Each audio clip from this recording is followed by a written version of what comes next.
Dear students, आज का हमारा टॉपिक है संविधानों का वर्गीकरण। संविधानों का वर्गीकरण 3 आधार पर किया जा सकता है। नंबर 1 है संविधान की रचना किस आधार पर हुई है। नंबर 2 संविधान का स्वरूप क्या है। और नंबर 3 है संविधान में संशोधन की विधि क्या है। तो नंबर 1 है संविधान की रचना किस आधार पर हुई है। इसके 2 रूप हैं, एक है विकसित संविधान और दूसरा है निर्मित संविधान। तो पहला है विकसित संविधान। विकसित संविधान वह होता है जिसे किसी संविधान सभा ने किसी निश्चित समय पर तैयार नहीं किया हो, बल्कि विभिन्न सिद्धांतों आदर्शों का धीरे धीरे विकास हुआ, जैसा कि इंग्लैंड का संविधान विकसित संविधान का एक उत्तम उदाहरण है। इंग्लैंड का संविधान किसी संविधान सभा ने किसी निश्चित समय या तिथि पर तैयार नहीं किया, अपितु समय के साथ साथ विकास पर आधारित है। पॉइंट नंबर 2 है निर्मित संविधान। निर्मित संविधान वे संविधान होते हैं जिनका निर्माण किसी संविधान सभा ने किया हो। उदाहरण के रूप में हम भारत और संयुक्त राज्य अमेरिका का संविधान निर्मित संविधान कह सकते हैं। भारत का संविधान एक संविधान सभा द्वारा तैयार किया गया है, जिसका निर्माण 1946 में स्थापित संविधान सभा के द्वारा 26 नवंबर 1949 को भारत का संविधान बनकर तैयार हुआ और 26 जनवरी 1950 को इसे लागू किया गया। इसी तरह संयुक्त राज्य अमेरिका का संविधान 1787 में फिलाडेल्फिया सम्मेलन द्वारा इसे तैयार किया गया था और 1789 को इसको लागू किया गया था। और भी कई देश हैं जैसे रूस, पाकिस्तान, बांग्लादेश, जापान, चीन, श्रीलंका आदि देशों का संविधान भी निर्मित है। अब पॉइंट नंबर 2 पर आते हैं कि संविधान का स्वरूप कैसा है।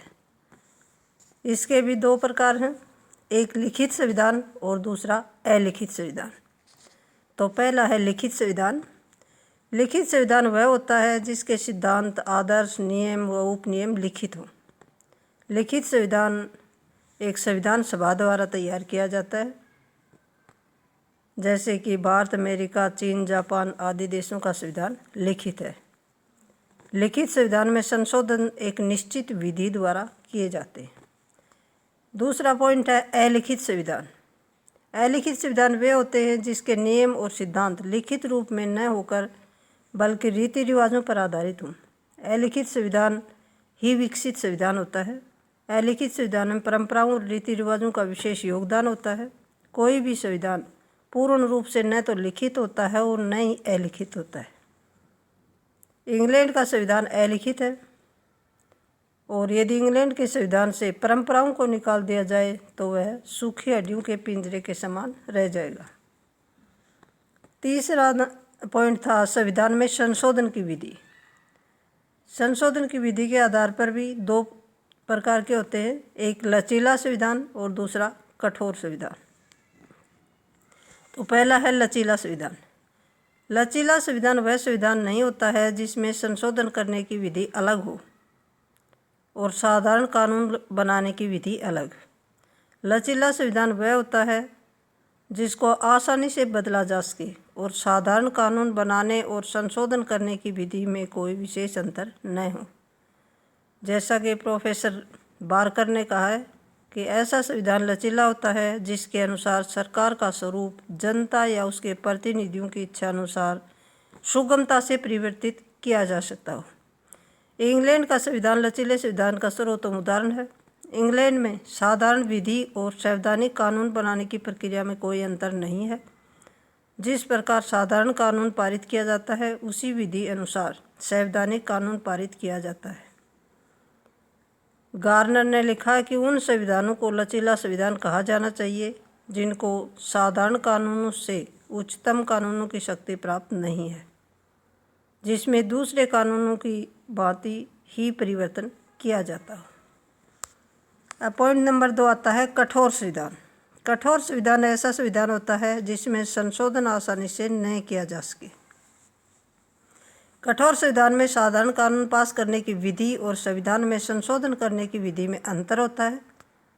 साधारण शब्दों में कहें तो संविधान में संशोधन करने के लिए एक ऐसी विशेष या निश्चित विधि होती है जिसके द्वारा उसमें संशोधन किया जाता है।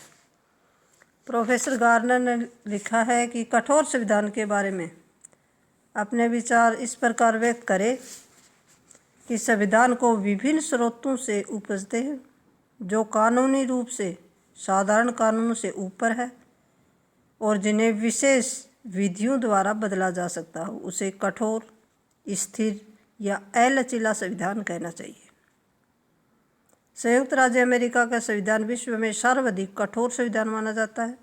इसमें संशोधन विधि साधारण कानून निर्माण की विधि से भिन्न है और इसकी कठोरता का प्रमाण यह है कि 1789 से लेकर अब तक कुल 27 संशोधन हुए हैं। भारत का संविधान कठोर नहीं है और न ही लचीला है। Thank you.